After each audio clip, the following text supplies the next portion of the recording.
Hi everyone, in front of me I've got Nubia Flip and let me share with you how to reset up preferences on this device.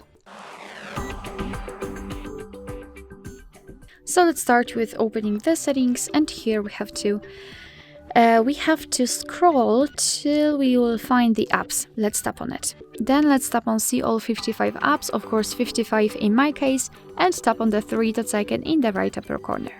Now we have to tap on reset up preferences, and as you can see here, your device will inform you that it will reset, among others, app notifications or any permission restrictions. What's more, no worries, you won't lose any app data, so simply tap on reset apps, and basically this is it.